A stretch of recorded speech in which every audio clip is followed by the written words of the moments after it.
जय श्री राम। रामाय दयंकित ग्रह शोभा वर्णिजाई, नव तुलसी का वृंदता देगी हरस कपिराई, लखन सिया रामचंद्र की जय।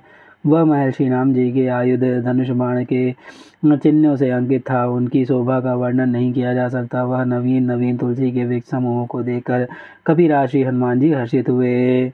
लंका निज जर निकर निवासा, यहाँ कहाँ सज्जन कर वासा, मन मन मन महु तरग करऊँ कपिलागा, ते ही समय विभीषण जागा। लंका तो राक्षसों के समूह का निवास स्थान है, यहाँ सज्जन साधु पुरुष का निवास कहाँ। हनुमान जी मन में इस प्रकार तर्क करने लगे। उसी समय विभीषण जागे। राम राम ते ही सुमिरन कीना, हृदय हर्ष कपि सज्जन चीना, ही सनु हटि करहूँ पहचानी, साधु ते होई न कारज हानि। उन्होंने विभीषण ने राम नाम का स्मरण उच्चारण किया। हनुमान जी ने उन्हें सज्जन जाना और हृदय में हर्षित हुए। हनुमान जी ने विचार किया, इनसे हट करके अपनी ओर से परिचय करूंगा, क्योंकि साधु से कार्य की हानि नहीं होती, प्रत्युत लाभ ही होता है। विप्र रूप धरि वचन सुनाए, सुनो विभीषण उठी रहाए, कति प्रणाम पूछई कुशलाई, विप्र कहूँ निज कथा बुझाई।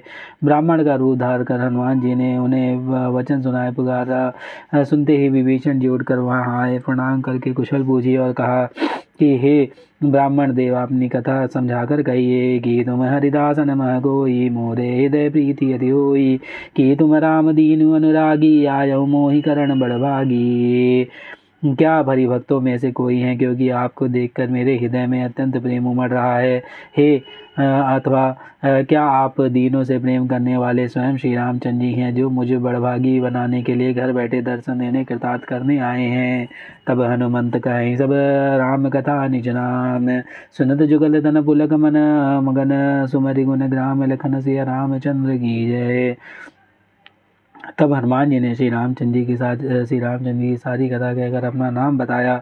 सुनते ही दोनों के शरीर पुलकित हो गए और श्री रामचंद्र जी के गुण समूह का स्मरण करके दोनों के मन प्रेम और आनंद में मगन हो गए।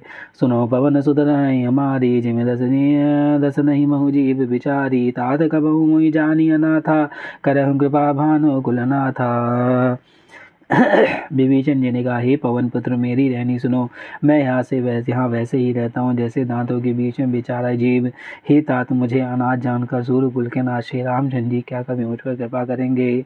तामस तनु कछु साधन नाही, प्रीति न पद सरोज मन माही, अब मोहि भरोसे हनुमंता, बिनु हरि कृपा मिलहि नहीं संता। मेरा तामसी राक्षस शरीर होने से साधन तो कुछ भी बनता नहीं है, और ना मन में श्री रामचंद्र जी के चरण कमलों में प्रेमी है। परंतु हे हनुमान, अब मुझे विश्वास हो गया है श्री रामचंद्र जी की मुझ पर कृपा है, क्योंकि हरि की कृपा के बिना संत नहीं मिलते। जो रघुवीर अनुग्रह की ना, तो तुम मोहि दरस हट दीना। सुनहु विभीषण प्रभु के रीति, करहे सदा सेवक पर प्रीति। जब श्री रघुवीर ने कृपा की, तभी तो आप मुझे हट करके अपनी ओर से दर्शन दिया। हनुमान जी ने कहा, हे विभीषण, सुनिए, प्रभु की यह रीति है कि सेवक पर सदा ही प्रेम किया करते हैं। कहो कवन मैं परम कुलीना, कपि चंचल सब ही विधि दीना, प्रात ले जो नाम हमारा, ते ही दिन नहीं मिले हारा। भला कहिए, मैं कौन बड़ा कुलीन हूँ, जाति का चंचल वानर हूँ और सब प्रकार से नीच हूँ। प्रातःकाल जो लोग हम लोग बंदरों का नाम ले लेते हैं, उस दिन उसे भोजन ना मिले। अस्मय अदम सखा सुनो, मोह पद रघुवीर, कीन कृपा सुमरई गुण, भरे बिलोचन नीर, लखन सिया रामचंद्र की जय। हे सखा सुनिए, मैं ऐसा अधम हूँ, पर श्री रामचंद्र जी ने तो मुझ पर भी कृपा की है। भगवान के गुण समूह का स्मरण करके हनुमान जी के दोनों नेत्र प्रेम आंसुओं के जल भर आया। जानता हूँ अस स्वामी विसारी, फिरहित काहे न होई दुखारी, यही विधि कहत राम गुण ग्रामा, पावा अनिवार्य विश्रामा। जो जानते हुए भी ऐसे स्वामी श्री रघुनाथ जी को भुलाकर विषयों के पीछे भटकते फिरते हैं, वे दुखी क्यों ना हो। इस प्रकार श्री रामचंद्र जी के गुण समूह को कहते हुए उन्होंने अनिवार्य परम शांति प्राप्त की। पुण्य सब कथा विभीषण गहई, जहि विधि जनक सुता तहरई, तब हनुमंत कहा सुन भ्राता, देख चहु जान कहीं माता। फिर विभीषण जी ने जानकी जी का जिस प्रकार वहाँ लंका में रहती थी वह सब कथा कही। तब हनुमान जी ने कहा, हे भाई सुनो, मैं जानकी माता को देखना चाहता हूँ। जुगत विभीषण सकल सुनाई, चले पवन सुत विदा कराई। करई सोई रूप गए पुनित हवा, बने अशोक सीता रह जावा। विभीषण जी ने माता के दर्शन के लिए सब युक्तियां उपाय कह सुनाई। तब हनुमान जी विदा लेकर चले। फिर वहीं पहले का मसक शरीर रूप धरकर वहाँ गए जहाँ अशोक वन में जिस भाग में सीता जी रहती थी। देगी मन ही मन कीन प्रणामा, बैठे बीत जात निसि जामा। कृत सन शीस जटाई बेनी, जपहि दय रघुपति गुण श्रेणी। सीता जी को देखकर हनुमान जी ने उन्हें मन ही मन प्रणाम किया। उन्हें बैठे ही बैठे रात्रि के चारों पहर बीत गए। शरीर दुबला हो गया, सिर पर जटाओं की एक बेणी लट रही है। हृदय में श्री रघुनाथ जी के गुण समूहों का जप स्मरण करती रहती है। निज पद नयन दिए मन, राम पद कमल लीन। परम दुखी भा पवन सुत, देखी जानकी दीन लखन सिया रामचंद्र की जय।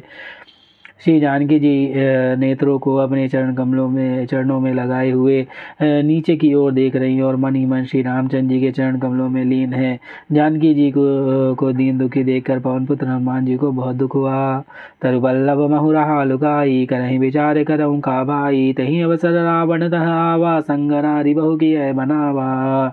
हनुमान जी वृक्ष के पत्ते में छिप रहे हैं और विचार करने लगे कि हे भाई, क्या करूं, इनका दुख कैसे दूर करूं। उसी समय बहुत सी स्त्रियों को लेकर साथ लिए सज धज कर रावण वहाँ आया। बहुविधि खल सीत ही समुझावा, सामधान भय भेद दिखावा।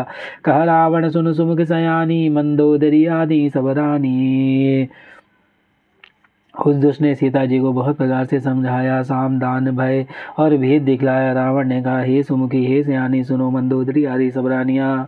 तब अनुचर ही करऊँ पन मोरा, एक बार बिलोक ममोरा। तृण धरी ओट कहति वै देही, सुमरी अवध बदि परम स्नेही। मैं तुम्हारी दासी बना दूंगा, यह मेरा प्रण है। तुम एक बार मेरी ओर देखो तो सही। अपने परम स्नेही कौशलाधीश श्री रामचंद्र जी का स्मरण करके जानकी जी तिनके की आड़ पर्दा करके कहने लगी, सुन दस मुख द्योत विगासा, कबहु न नलिन करई विकासा। असमन समझ कहत जानकी, खल सुने नहीं रघुबीर बानकी।